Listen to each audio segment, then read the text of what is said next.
오선화 작가이고요. 저는 자유로운 글쟁이로 좀 숨어서 살고 있었는데 하나님이 좀 끄집어내셔서 너의 이야기를 좀 하고 다녀라 라는 생각을 주셔가지고 한 4년 전부터 태교학교를 시작했고요. 사실은 태교학교와 함께 작년부터 비전반이라는 청소년 사역을 시작해서 청소년 사역과 태교 강사로 여기저기 다니고 있습니다. 목사님들이 평신도를 잘 세워주셔서 너무 감사한 마음으로 다니고 있고요. 오늘 사실 태교 교육만 얘기를 하려고 준비를 하다가 그냥 하나님이 네가 하는 사역 좀 다 얘기하고 와라라는 마음을 주셔가지고 짧지만 제가 하고 있는 2가지 사역에 대해서 이야기를 해드리려고 합니다. 네, 저는 나의 답은 한 영혼입니다라는 주제로 말씀을 준비했고요. 제가 하고 있는 건 태교 사역과 비전반이라는 2가지 사역입니다. 사실 교회학교 사역을 하다 보면 되게 바쁩니다. 목사님들도 너무 바쁘시지만 저희도 너무 바빠서 이렇게 카운팅 하는 것에 시간들을 되게 많이 쓰는 것 같아요. 몇 명이 왔지? 누가 왔지? 저번에 안 왔던 애가 몇 명이 왔지? 뭐 이런 식으로 카운팅을 하다 보니까 오늘 하나님께서 저에게 주신 마음이 있었습니다. 넌 내가 오는지 안 오는지는 상관없냐? 그러시더라고요. 그래서 그래 정말 예수님이 오시는지 예수님이 함께한 예배가 되는지는 내가 관심이 없구나 라는 묵상을 되게 오랫동안 하게 됐고요. 제가 좀 무식한 사람이라 하나가 묵상이 되면 한 달 이상을 묵상하곤 합니다. 그런데 예수님이 오시는 예배를 해야겠다라는 생각을 했고, 예수님이 오신다면 예수님이 내가 그 시기에 꼭 품어야 될 한 영혼을 분명히 데리고 오시겠다라는 마음을 품었습니다. 제 생각에는 교회 안의 영혼이라고 생각하지만 예수님은 뭐 온 땅이 다 교회가 되시길 원한다고 생각하기 때문에 그러면 나는 교회 아니지만 교회 바뀔 수도 있겠다라는 생각을 하게 됐고요. 교회 밖의 영혼들을 품는 2가지 사역을 준비했습니다. 제가 다행히도 임신 우울증이라는 걸 알았습니다. 네, 뭐 대학생인 줄 알았는데 이런 생각들 하고 계시죠? 목사님들이 가장 안 웃어주세요. 네, 웃으셔야 됩니다. 네, 네. 임신 우울증을 다행히 알아서 참 고난이라는 건 그런 것 같습니다. 믿지 않았으면 정말 불행한 일인데 믿고 나니까 고난이 참 다행인 일이 되더라고요. 그러니까 그 똑같은 고난을 겪는 친구들을 보게 됐고요. 임신 우울증을 겪고 임신해서 집에만 있고 나가지 못해서 우울해하고 여러 가지 제약들에 힘들어하는 친구들을 같이 좀 모아서 태교학교라는 걸 시작해봐야겠다라는 생각을 했습니다. 그래서 헬로 베이비 태교학교라는 거를 만들었는데요. PPT가 제목이 없어졌네요. 네, 헬로 베이비 태교학교라는 것을 만들게 됐습니다. 그때 다행히 오신 부교역자 목사님이 아기가 낳자마자 조금 신장이 이상이 있어서 아팠어요. 그래서 태교라는 게 임신에서부터 내가 한 생명을 얼마나 축복이고 얼마나 여호와의 기업이라고 생각하는 게 중요하다는 생각을 하셨고요. 그게 저의 마음과 합해져서 헬로 베이비 태교학교라는 걸 만들게 됐습니다. 저희 태교학교는 교육부 산하에 있습니다. 제가 서울에 있는 배단위 감리교회를 다니는데요. 저희가 영아부까지가 있었어요. 그러면 그 밑에 태아부라는 걸 만들어서 태교학교가 됐고요. 태교학교가 좋은 건 가정사역팀에 두셔도 됩니다. 그러면 그 가정사역 안에 바운더리 안에 넣을 수 있고요. 또 교육부 안에는 태아부라는 바운더리 안에 넣을 수 있습니다. 이게 저희 태교학교 일정표인데요. 잘 보이실지 모르겠지만 제가 태교학교를 만들 때 태교의 모든 것을 경험시켜주고 싶었습니다. 그래서 만들기 태교를 하고요. 뭐 산부인과 강의를 듣고요. 그다음에 미술관 나들이에서 미술관 태교를 하고요. 그다음에 음악 태교, 발레 태교, 동화 태교는 매번 수업을 하게 됩니다. 저희가 조금 유리한 게 교실 2개가 붙어 있는데 한 교실을 이렇게 꾸밉니다.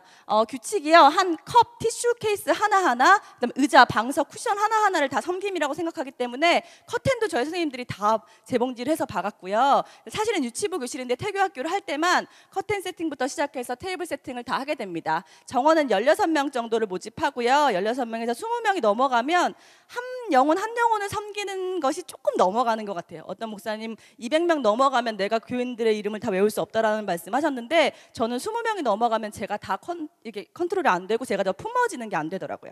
그래서 20명 내외로 정원을 잡았고요. 봉사하시는 선생님들 같이 해주셔서 제가 동화태교 강의를 하고 동화를 같이 읽고요. 발레 하시는 선생님이 오셔서 발레를 하게 됩니다. 그리고 음악 태교로 뭐 찬양을 조금 섞어서 해요. 교회 밖에 사람들을 같이 하다 보니까 무조건 다 성경적으로는 할 수 없고요. 저희가 조금 양해를 구해서 첫 시작은 기도를 하겠다고 양해를 구했습니다. 그리고 나머지 것들은 조금 스며들 수 있도록 음악 태교 안에 찬양을 살짝 집어넣고요. 동화 태교 안에 성경 동화를 살짝 집어넣고 이런 식으로 조금 마음이 하나님의 사랑이 스며들 수 있도록 준비를 하고요. 이 한 교실에서 강의나 이렇게 만들기 수업들을 하게 됩니다. 그리고 저희가 좀 유리한 게 바로 문만 열고 나가면 이렇게 거울방이 있어요. 그래서 이렇게 발레를 하거나 체조를 하거나 여기서 나눔을 시간을 가질 때는 바로 이 옆방에서 하고 있습니다. 저희 태교학교의 특징을 제가 지나오면서 말씀을 드렸는데 한 가지가 소그룹이고요. 하나하나 섬김으로 한다는 것이 두 번째 특징입니다. 세 번째는 베이비 샤워 파티라는 것이 저희 태교학교의 특징인데요. 사실 제가 태교학교를 준비하던 4년 전에 부유층에서 베이비 샤워 파티라는 걸 한다는 소식을 들었어요. 근데 그게 뭐냐 그랬더니 이제 선진국에서 아기가 임신을 하면, 우리는 돌잔치를 하지만 그들은 임신을 하면 새 생명을 하나님께서 주신 선물이라고 해서 지인들이 선물을 가지고 가든 파티를 한다고 합니다. 그런데 이것이 가능한 건 가든이 있어야 되잖아요. 그거는 저희 나라 1%만 가능하겠다는 생각이 들어서 그러면 우리 임산부 학교에 오시는 산모님들한테는 내가 베이비 샤워 파티를 해줘야겠다. 수료식을 딱딱하게 그렇게 수료증 전달하는 것으로 끝내지 말고 그때는 남편분들 같이 오셔가지고 게임도 하고 같이 우리 음악태교 했던 것도 배워보고 파티로 해야겠다라는 생각을 했어요. 그리고 토요일 저녁을 시간을 잡았는데 교회 다 다니시지만 사실 토요일 날 아무리 교회가 커도 공간이 잘 남지 않잖아요. 많은 행사들이 있어서 공간이 없다는 얘기를 들었어요. 근데 저는 하지 말라 그러면 더 하거든요. 그래서 공간이 없다 그러시길래 복도를 꾸몄습니다. 네. 저희 교회 5층 복도예요. 복도인 것 같지 않죠? 네, 아무도 토요일 날 올라가지 않습니다. 저 공간만 아무도 올라가지 않고요. 네, 그래서 복도를 저희 선생님들이 밤샘 저렇게 풍선 세팅하며 테이블 세팅하며 다 꾸미고요. 여기가 되는 간식들을 뷔페로 저희들 다 만들어서 준비를 합니다. 그래서 토요일 날 저녁에는 남편분이 같이 오셔서 같이 노래 부르고 하게 되고요. 믿지 않으신 남편분들도 아기를 위한 거라고 하니까 오시더라고요. 그래서 교회 처음 와봤어요 뭐 이러시는 분들 계신데 교회 공간이 아니라 복도에서 하니까 훨씬 더 마음을 열고 이렇게 파티에 참여하시게 됩니다. 그리고 2달간의 과정이 되고요. 매년 봄과 가을 학기에 시행을 합니다. 매년 3월과 9월 매주 첫째 주 목요일. 그래서 3시간 반을 잡는데요. 임산부 학교를 하시려면 너무 오랜 시간 우리의 욕심대로 할 수가 없습니다. 이왕 세팅했으니까 우리는 좀 뽕을 빼고 싶은 마음들이 있지만 그들은 3시간 반 이상을 이렇게 가만히 앉아있거나 강의를 듣거나 이런 것이 좀 힘듭니다. 그래서 한 3시간 반 정도를 세팅해 주시면 좋겠고요. 태교학교가 좋은 게 그렇게 예산이 많이 들지 않습니다. 되시는 것들을 하시면 돼요. 발레 태교가 요가 매트랑 이런 게 없고 교회 안에 체조하시는 선생님이 없어요 하면 체조를 빼셔도 되고요. 음악 하시는 선생님은 저희 봉사하실 수 있대요. 그럼 음악 태교를 넣으시면 됩니다. 자유자재로 프로그램들이 이렇게 움직일 수 있는 게 태교학교의 특징입니다. 궁금하시면 네이버에 이제 베이비 태교학교 배단위 태교학교를 검색하시면 제가 다 오픈되게 해놨습니다. 하나님께서 나누라는 마음을 주셔가지고 일정표부터 저런 사진들이 다 오픈되게 되어 있으니까요. 보시고 시행하시면 좋을 것 같습니다. 두 번째는 비전반입니다. 비전반은 새신자반이라고 쉽게 생각하시면 돼요. 근데 제가 교회 안에 있어 보니까 새신자들이 많이 안 오더라고요. 어떤 교수님이 한 해 청소년이 1%씩 줄고 있다고 해요. 교회 안에 청소년들이. 근데 그게 10년이 되면 반이 되는 숫자다라고 말씀하시더라고요. 그만큼 청소년이 오지 않습니다. 그래서 찾아 나서기로 했습니다. 그래서 비전반이라는 걸 만들었고요. 적응 못하는 친구들, 왔다가 오지 않는 친구들, 교회 밖의 친구들을 내가 찾으러 나가겠다라고 이렇게 승낙을 받아서 비전반이라는 걸 만들었고요. 제자 훈련을 거친 리더 3명을 선발합니다. 이 친구들이 같이 새신자 품을게요. 저 새 친구들 정말 품고 싶어요 라는 친구들을 이제는 면접을 봐서 뽑고요. 이 친구들 뽑아서 1월 달에는 재적이 0입니다. 아무도 저한테 배정된 재적이 없고요. 1월 달부터 장기 결석자, 동네 날라리들, 교회 부적응자들 새로 왔는데 눈빛 보시면 아실 거예요. 쟤는 분명히 한 주 나오고 안 나올 거야. 이런 친구들까지 제가 한 영혼씩 다 컨택하고 1대1로 섭외를 합니다. 한 영혼씩 섭외를 하고요. 저희가 인원이 많아지고 교회가 커지고 한국 교회들이 건물이 좀 커지다 보니까 한 영혼씩 컨택하시는 것들이 되게 어려워지는 것 같아요. 그런데 저는 매주 1대1 신방을 하거든요. 365일 중에 주일마다 1대1 신방을 하고 그들이 또 하나가 될 때 정말 하나가 될 수 있는 것 같습니다. 그래서 리더가 한 사람과 한 마음이 되고 그 한 마음들이 연결이 돼서 하나가 되는 역사를 저는 되게 많이 봤고요. 그래서 한 영혼씩을 섭외하고 저는 일개 사람이기 때문에 한 영혼만 1년에 한 명 살려도 나 너무 잘한 것 같다라고 하나님께 얘기합니다. 그래서 한 영혼을 중요시하면서 그래도 연말이 되면 한 13명, 14명 정도의 인원이 되고요. 2년제로 잡았습니다. 1년 동안 아이들을 만나보니까 사실 아시다시피 1년 동안 아이들 만나는 거 주일날만 되면 몇 번 안 되잖아요. 근데 그때 이 아이를 내 품속에 내 자식으로 만들면, 제가 비전반 아이들을 내 식기라고 부르거든요. 내 식기로 만들려면 너무너무 시간이 부족하고요. 하나님은 시간과 정성과 이런 것들을 다 쟁여놓으시더라고요. 그래서 내가 하나님께 나 저 이 정도 했으니까 꼭 하나님 자식 만들어주세요 라고 얘기하려면 2년 동안은 품어야겠다는 생각을 했어요. 그래서 2년 동안 품고 그 다음에 청년부를 올려보내든지 아니면 고등부에 남은 아이들은 그동안에 이제 또래들과의 모임을 계속 갖게 합니다. 그래서 또래 친구들과 같은 반으로 파송을 하고 2년 후에 또 저는 또 제로로 놓고 다시 이렇게 아이들을 섭외하러 다니게 됩니다.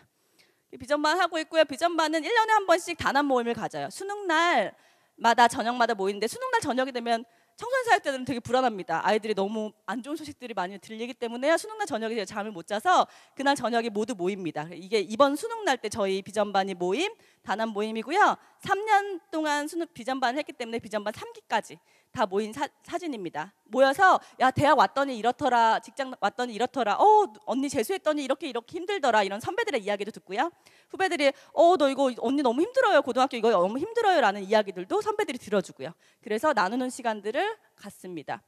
그리고 비전반은 조금 많이 밖으로 나가려고 합니다. 그래서 좀 엄격한 부모님들과 많이 이렇게 언쟁이 있기도 하는데요. 저는 많이 경험시켜주고 싶습니다. 그래서 이거 한 달에 한 번씩 저희 회식하는 사진이고요. 이건 저희 북콘서트 가서 아이들과 나눈 사진인데요. 아이들이 주입식으로 교육을 받습니다. 하나님은 사랑이시라라는 교육을 교회에서도 하게 됩니다. 그런데 요즘 아이들에게 여러분들이 하나님은 사랑이시라라고 얘기해서 하나님이 사랑이다라고 느끼기까지는 너무너무 오래 걸리는데 그 오랫동안 우리는 붙잡고 있지도 않는 것 같습니다. 그래서 제가 삶으로 하나님은 사랑이라 보여주면 이 아이들이 언젠가 돌아오겠지라는 마음을 했고요. 그러려면 일주일에 한 번씩 만나서는 어린 반푼어치도 없더라고요.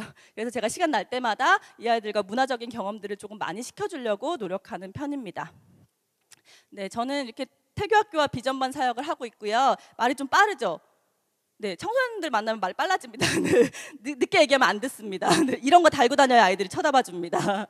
네, 비전반과 태교학교 사역을 하고 있고 저의 답은 여전히 한 영혼입니다. 10손가락 깨물어서 안 아픈 손가락은 없더라고요. 목회하시면 아시겠지만 모든 성도들이 다 아픈 손가락일 거라고 생각합니다. 그런데 어떤 한 손가락이 유독 아픈 시기는 있는 것 같아요. 그 손가락이 상처 났을 때 그런 것 같습니다. 너무 바쁘셔서 보이지 않을 뿐이지 항상 여러분들 곁에 상처난 손가락은 있는 것 같아요. 근데 그 아이들 속에서 그 아이를 같이 품는 게 아니라 그 손가락 하나를 품으실 때 그 손가락이 10손가락이 되면 그 10손가락도 하나가 되고요.